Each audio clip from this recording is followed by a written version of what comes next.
He's a man. They all love him. And he's Harry Winks of Tottenham and England.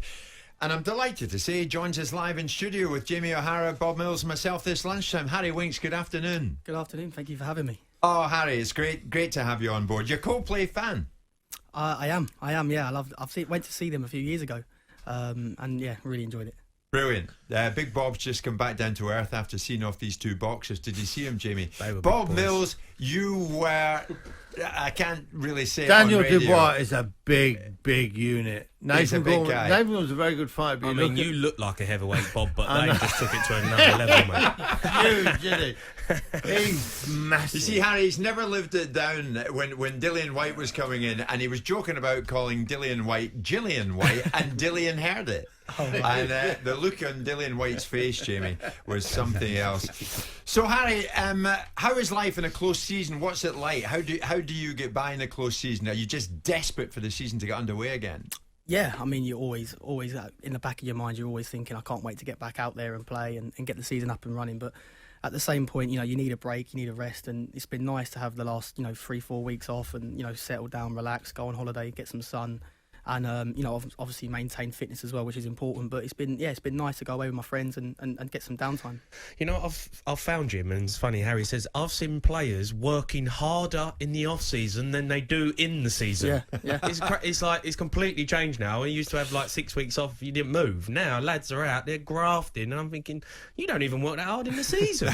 Well, it's like a pre-season. Basically, you have to kind of go out. You have to be in good shape, ready for pre-season, and give you the best opportunity when you go back to fly and hit the ground running, really. Yeah. Towards the end of the season there, Harry, was it at any time, you and I met at Fulham at the end of the... Remember that one? And of course you remember it. Tottenham won it right to the death, and you played a major part in it. Since then, have you to pinch yourself to think where you are and what you're doing now with Tottenham? This incredible new stadium, flying under Pochettino. The players seem to love him, and he loves all you guys. And a Champions League final. Sadly, you didn't go all the way. Liverpool did. But you started it. I mean, you're still a young man. Yeah, I mean, well, since manager's taken over at the club, it's been a very special project, and it's something I've been able to witness firsthand. I've come from the academy. He's given me my opportunity, and I've seen the club, really progress and grow over the last 5-6 years. And it's a special place to be a part of. To get to the Champions League final was something that only Tottenham fans, including myself, could ever dream of ever happening. And to have the opportunity to have played in it was something I'll never forget. It was amazing. I mean, when you saw that your name was in there on the team sheet in the starting 11, you think, oh my God, I'm actually playing in a Champions League final here. Yeah, I mean, you get the first, when the team goes up, you think, wow, what a special moment. It's incredible, for my family, everything. But at the same point, you've got to think about the task at hand. You can't sort of get too much excited, too nervous. You just got to sort of treat it like any other match, which I try to do as much as you possibly can try. But it was an incredible moment. I thought you was Spurs' best player, to be honest. You've been out injured for a while as well. You were struggling. I thought you'd come in. I thought you played great, mate. I mean, it was. How did you find it? You didn't have a game for like 3 weeks. It's hard, I think, when you do that. Like the whole team, the whole squad hasn't played, and it kind of felt like that a little bit, that final, didn't it? Yeah, I mean, it's difficult because we've never really had a situation where we've had to prepare 3 weeks for a match. It's always been game after game after game. But the one thing the coaches do, fantastic at Spurs, is they keep us in great condition, in top condition, and they make us train hard, throughout the whole 3 weeks. We didn't get much time to sort of rest and relax, which is, a good thing really, because we never rested on our laurels, and we was always, fit and fire and ready to go.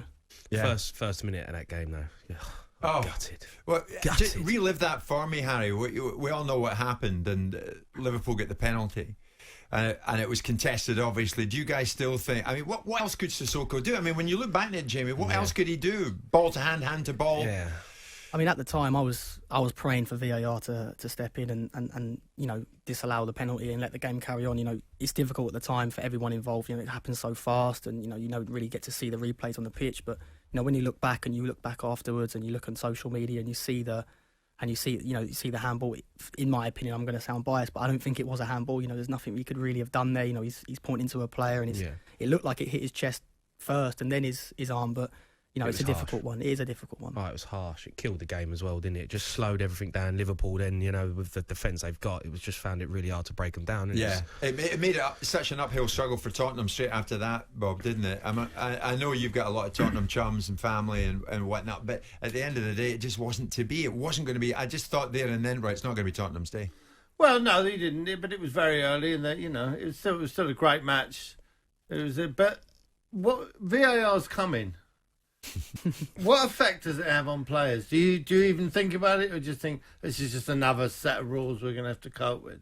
Well, I mean, it has its pros and cons. You know, you look at the Manchester City game, and you know it worked in our favour, and it was fantastic. And you can say that there is exactly why we have VAR. But you know, there's other times. I think it was being tested last season. We played Rochdale in one of the cups, and you know there was so much stoppages and so much time. And it was freezing cold. It was snowing, and you know you're on the pitch, and it took 5 minutes before decisions even awarded. And yeah, that's where I think it can maybe be sped up a little bit and things like that. But you know, it's a work in progress, and it's like I said, it has its pros and its cons, and it's something that it can definitely benefit the game, I think.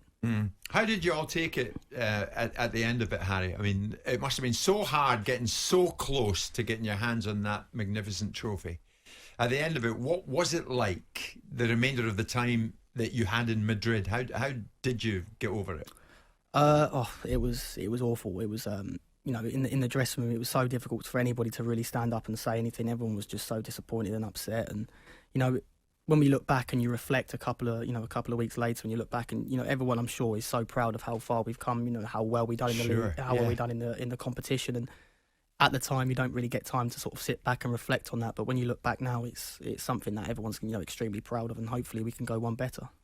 I know you were very upbeat going into it, Jamie. I know. And at the end of it, I was gutted. Like everyone connected with Tottenham, your head would be down. But it was an incredible achievement. I know it doesn't mean a lot to Tottenham fans who made all the trip out there. Yeah, but if you look at what they did, you know, they've not spent any money. They're playing young lads. Yeah. You know, the night against Man City, you know, then the Ajax game. I mean, it was incredible what they'd done. I mean, you was a catalyst for that team. I thought you had a fantastic season, mate. I thought you was brilliant. And, I mean, I'm a Spurs fan. I've played for Spurs, but seeing that club now and where they're going is just incredible. You know, you've just signed, you know, a massive player. You know, how do you think he's going to go this season? Do you think he's going to really kick on now? I think so. Yeah. I mean, we've got everything in place. You know, we've got a fantastic stadium, fantastic training facility, fantastic manager. You know, we've got top players as well, and you know, obviously we're strengthening the squad and adding players, which is always a positive as well. But you know, this season's going to be one where everyone wants to really kick on and do something one better. But you know, if you look at how our seasons have gone the last 3, 4, 5 years, you know, everything's gone upwards. You know, to get to the Champions League, to stay top 4, you know, to do everything we've done. And this season is something that obviously we're going to sit down. We'll probably have a chat, you know, pre-season about what our aims are this season and what we want to achieve. And I'm sure, you know, with the quality we have in the side and the players we've got and the manager and the coaches we have, we can go one better. Do you think now, obviously Spurs they haven't signed anyone, so the young lads have been playing. You've been given that opportunity. Are you worried now because the stadium's built? You know, everything's there. They've just signed someone for 60 million. Do you think Ndombele? Ndombele, who's a brilliant player. Do you think now are you worried that the opportunities might change, or they're going to start bringing in 5, 6, 7, you know, players that are going to sign, or are you confident that he's still going to be like a big part of that, and it's going to still be Tottenham with a young team? Yeah, I think the manager's DNA really is he likes young players, he likes fit, energetic players, and you know every player at Tottenham is fighting to play, and everyone wants to play, and you know it's a big club with a lot of opportunity to sign players and a lot of competition. But you know, it's always healthy to have competition, and everybody's excited for the new season, and hopefully we can all challenge ourselves and go one further. So many people getting in touch. I don't know where to start actually, Harry. Here's Howie, a big Tottenham fan. Jim, Harry Winks is with you. I think Winksy, all right, Howie, Winksy. all right, getting a bit familiar. I think Winksy will benefit with whatever signings we make at Tottenham, because he's shown he has the outstanding ability to bond and play with anyone. And he's talking about Ndombele as well. This guy who's joined up at Tottenham this week, Harry, he comes with some pedigree. There's a lot of excitement around the gentleman that's walked in the door at Tottenham this week. Ndombele, Tanguy Ndombele, joined for 62+ million. It's a massive signing, a great one for Tottenham. Yeah, he is. You know, we've heard a lot from him through Hugo Lloris and Moussa Sissoko. You know, both have played with him for France, and you know we've heard he's a top player. You know, we haven't really seen much of him in terms of watching him on telly, things like that, because he's obviously in the French league. But from what we've heard and what we've obviously the clips we have seen of him, he looks like a fantastic addition to the squad, and we're looking forward to welcoming him in when we go back in. Sure. I mean, it must give you a bit of a spring in your step, because this close season with the new stadium, with everything else that's gone on, it wasn't thought that Tottenham would show a massive amount of ambition in this window. Well, they are doing that. They've also got Jack Clark through the door as well, who goes back out on loan, as we know. Another one that your man Rob, your representative, has got on board as well there. So business is being done by Tottenham, and no one should doubt it. No, it's an exciting time for us. It shows the ambition of the club and where we want to go this season and what we want to achieve. And bringing players in is only going to be beneficial for everybody involved, because it's only going to obviously help with competition and help players push on to another level. And that's exactly what the manager and the coaches want us to do. I think that was the only issue that Spurs had coming towards the end of the season last year, is they got a great young group of lads, but they just, when you looked at the bench of Liverpool and they just had a little bit more. They needed to add something, and I think now that Spurs are looking to do that, they can really kind of progress. But from a fan's point of view, it's still the healthiest thing, and I think it's a healthy thing about Lampard and Jody Morris going to Chelsea with this embargo, and it's what Pochettino does so brilliantly at Spurs. There's managers who just come and say, right, well, give me 200 million and I'll build you a team. And then there are managers who say, you got some good players here, I can make them even better. And surely that's what coaching is about. That's what you want. Yeah. And that's what he does. Yeah. And hopefully that's what Frank and Jody will have to do at Chelsea. Well, I remember when Pochettino went to Tottenham, Harry, and of course he'd been at Southampton before that. Nicola Cortese, I've told you this story, Bob. He went out to have a look at Southampton. They went out to have a look to Coutinho, who was on loan with Espanyol. And they thought they were going to take Coutinho if they could get him to Southampton. Ended up bringing back Pochettino to Southampton. Hence, he was introduced to the English game. What is he like in the training ground? Tell us more about this fellow, because we all like him in the media, Harry, but he's your boss. So you see him from a different perspective. Well, I mean, one thing that everybody can say about the gaffer is, not only is he a fantastic manager and coach, but he's a fantastic person. He's someone who can bring the best out of you as a person. He looks at more than just how you play on the pitch and how you perform in the gym and play. It's all about how you are as a person and how you can grow. And I think that's what makes him so so unique and so special, and why he's done so well at Tottenham, because he's got a group of players that buy into him and want to improve and want to do well. And that's one thing he can do. He can improve players. He certainly improved me a lot more, and I'm forever thankful for him for that. Yeah. How did you feel when there was a spell, and we were right at the heart of it? Big interest, maybe from Manchester United and Mauricio Pochettino. If you're driving in your car and you're hearing that in talkSPORT, you think, are we going to lose him, or what's going to happen? Do you ever wonder things that are not, they're out with your hands? There's not much you can do.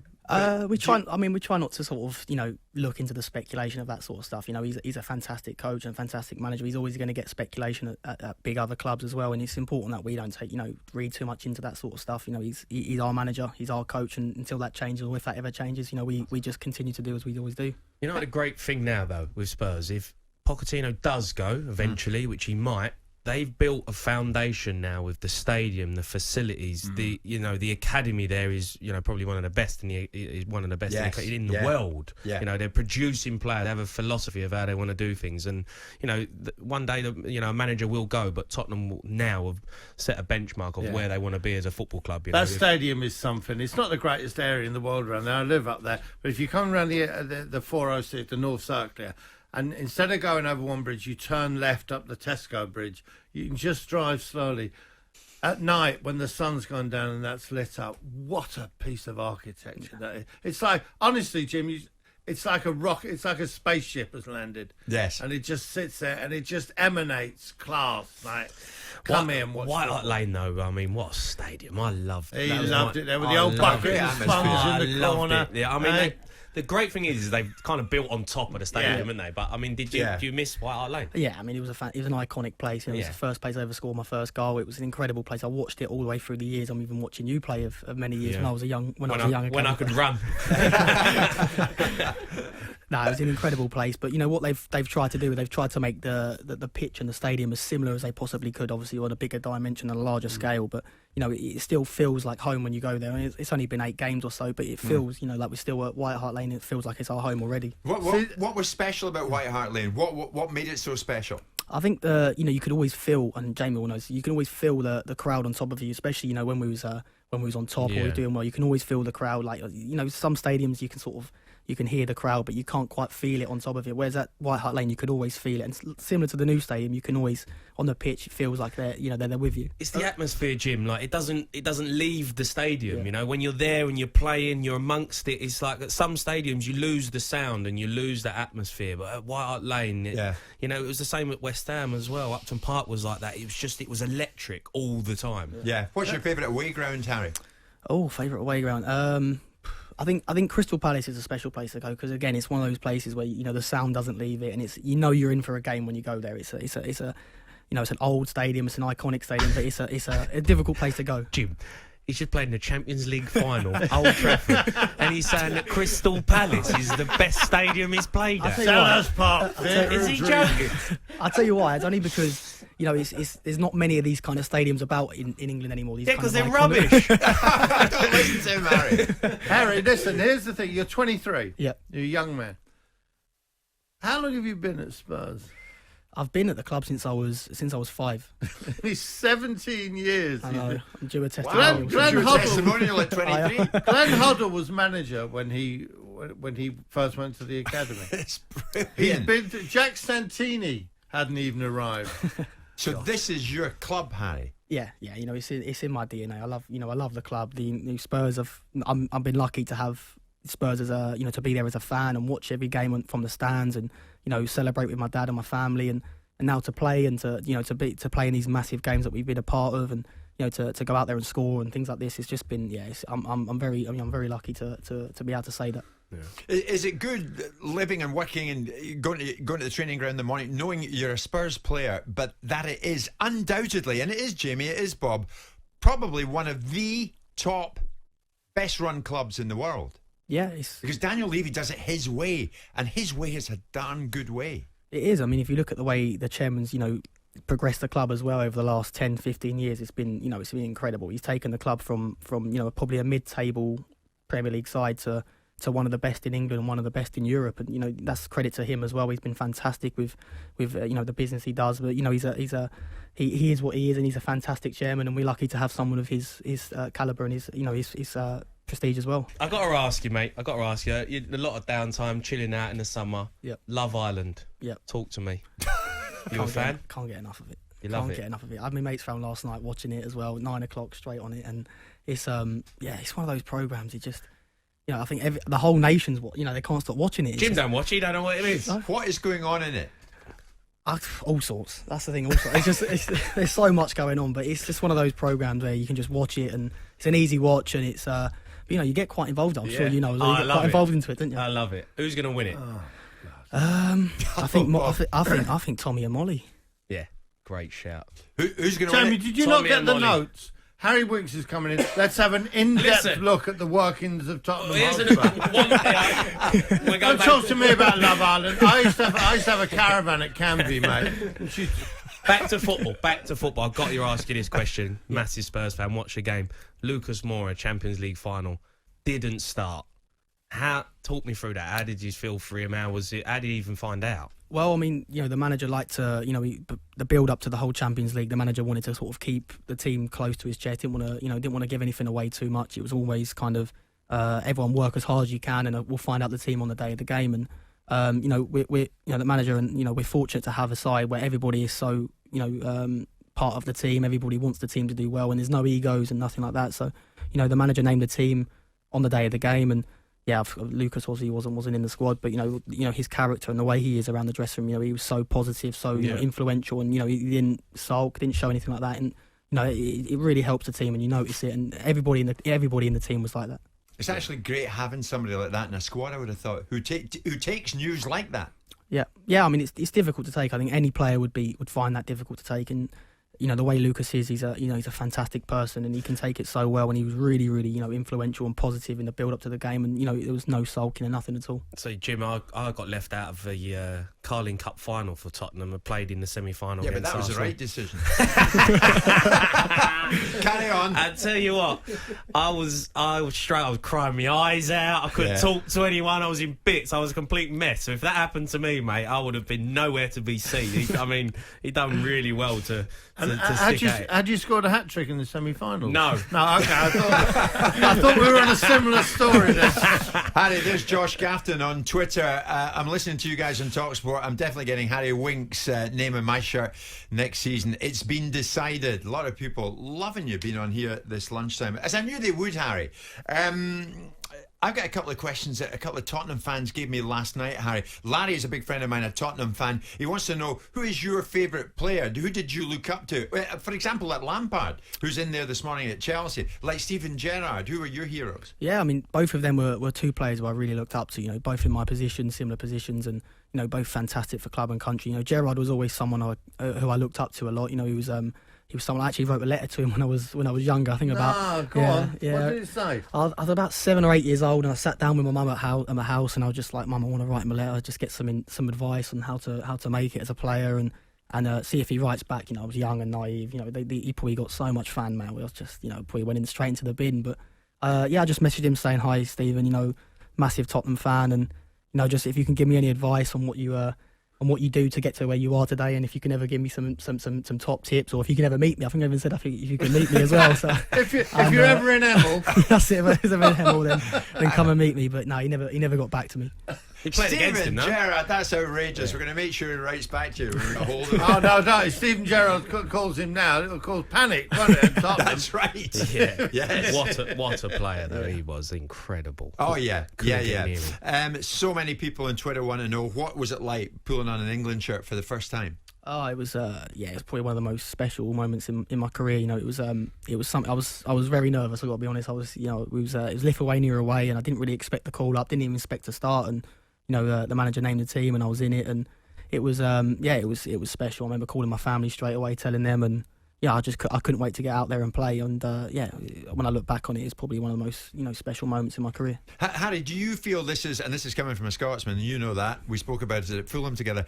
Do you feel England are on the brink of something? Do you feel, you're 23, right? Yeah. That in your career, do you honestly think you're going to do it and win the World Cup with England? I think there's a very good chance. Yeah, I really do. You know, we've got a great squad, a great coach, great staff, and you know, the players have done so well in the World Cup, and unfortunately it didn't really work out so much in the Nations League. But you know, the squad we have, and you know, the age as well is on our side, and I really do believe, you know, the next World Cup, or within the next two, you know, we can really challenge and hopefully win it and bring it home. Be something else, wouldn't it, for this place? I mean, I know what it was like living in London. I always keep my head down, as you can imagine. When you got to the semi-final stage, and of course it didn't happen against Croatia, but the feeling then, Harry, was this is happening, going to win it. Well, I was one of those people. I thought if we got past Croatia, I thought we was going to win it. I thought we was going to go all the way, and you know, the way we performed, especially the first half, we were excellent, and I thought we I honestly believe I thought we was going to win that game, and then I thought we get to the final, we'll go all the way. But unfortunately, you know, it didn't quite work out as you know, how I thought it would and how much I wished it would. But of course, somebody you played against, played for Croatia, played for Tottenham, plays for Real Madrid. Luka Modric, you played against him in the Bernabeu. What was it like? Jamie probably played with him as well. Played with him, yeah. Incredible. Yeah, special player. Very, very, you know, he's incredible. He's the reason why he won the Ballon d'Or. I think he doesn't get the credit he deserved beforehand. You know, obviously we've got two fantastic players in Ronaldo and Messi, but Modric, you know, what he does for that team and what he's done over the last 10 years at Tottenham and Real Madrid is just incredible, and you know, he deserved it, and he's one of the best midfielders and best players in the world. So Harry, I'm just looking at a monitor over your shoulder on Sky Sports News at the moment, and Ben confirmed it here at talkSPORT a short time ago. Rodri in the door at Manchester City, 62.5 million. Manchester City, almost unbelievably, are going to be stronger going into this season. What is it going to take to knock them off their perch?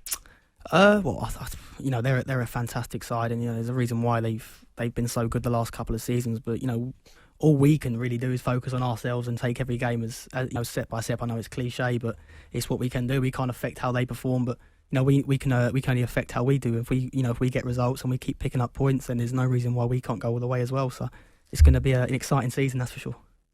How do you stop them? Jamie, honestly, I looked at City last season. I mean, Harry will give it everything. Tottenham will give it everything. Yeah. You might do it. Yep. You might knock them off their perch. That's what you're aiming to do. I mean, is it doable? Liverpool lost one game in the Premier League I mean, and incredible. didn't win the thing. Well, they won the Champions League, but I mean, look, it's a difficult one. They're just, with Guardiola, they're just unstoppable. I think the only way that you're going to kind of stop a team like that or a club like that is you need to just keep digging away, keep progressing, keep believing in yourselves as a football club, as players. And, there might be, around January, Christmas time, loads of games, they drop a few points and all of a sudden the confidence goes, and then that's when you start nicking in and you can get it back. Liverpool were flying and they had a struggle, they had a wobble, and Man City got it back and then they really kicked on. So, they're an incredible force on the money that they're spending, the players they're signing with Guardiola. It's not easy, but I think it's going to be a fantastic season. I can't wait for it to start. Harry, it's been great. All of us, this is what happens. All of a sudden we're at 1 o'clock or thereabouts. It's been great. We really wish you well this season.